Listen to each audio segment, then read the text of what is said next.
I'm going to talk about the basics of setting up PBR materials inside Sandbox. I'm just going to go into my previous project here that I used in a previous tutorial on how to set up cube maps. Okay, I am now in the project. What I'm going to do first is introduce a new object into my scene. Let's go over here and select cube and position it into our scene. In this tutorial, I will just be going over how to set up basic PBR materials. You can go to this cloud section right here in the asset browser, go to materials and search for materials right here.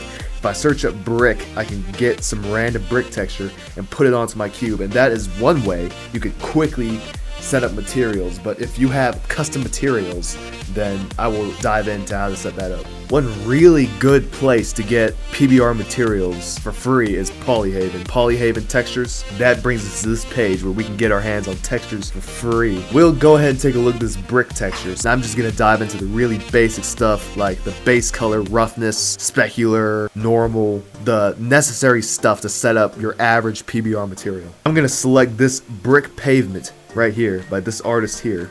Let's select this. Let's just go ahead and select zip. We don't need AO for now. We do want roughness. We can just select PNG. Okay, and for the normal, we don't want DX because that is for DirectX. Sandbox uses Vulkan, which is like OpenGL, so we'll use GL. Displacement, for now, we don't need displacement, so I'll leave this off. We want to diffuse.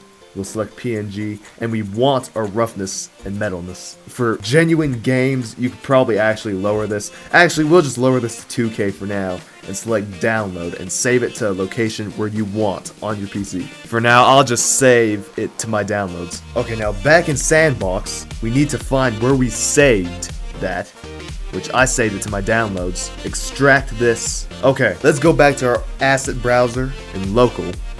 Assets, let me size this up a bit, and let's create a new folder called brick material. We can go in here and show in folder. So this is our brick material folder. We have our brick pavement and textures right here, which includes the diffuse texture, which is the base color, the normal for the illusion of depth, roughness. So let's just move them both in to here. That is all we will need for now. Now we can close this and you can see that they are now in here. So let's select our diffuse, which is our base color, and select create material. And in the same place, let's call it just brick. And now you can see we've created this brick material. So first thing we're gonna do is we need to remember we're in assets, brick material. So first thing I'm gonna set up is say the roughness.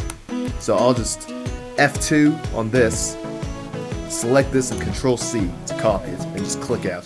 Now let's open our brick material by double clicking, and you can see we have something set up mostly already. The first thing I'm going to select here is specular and metalness texture. We can see here we have brick material. So let's brick material / and then paste. And we remember it's a PNG, so let's type in PNG and it will find our roughness. Perfect. Now you can see that that shininess is gone. If I Control Z to reverse that, we have the shininess, and if I bring my roughness up, it's like a mirror. We don't want that. We can bring this down because our material isn't supposed to be like shiny, you know, it's like brick, you know. So even with our roughness texture, if we bring this up, it's a little shiny. We don't want that, so I'll just put it over here. We have one last map now. If we click back into our sandbox, we have our normal. Once again, brick material /.png. There we go, our brick material has loaded up. And you can see if you look closely, it looks like there is some depth. We can go over here and save this. Okay, now we can drag and drop this onto our cube. You can see there is actually, it looks like there is some depth.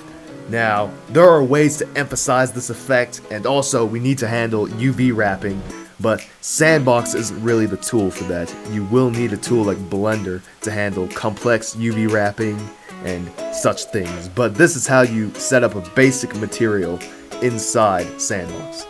So thank you guys for watching, and I will be back very soon.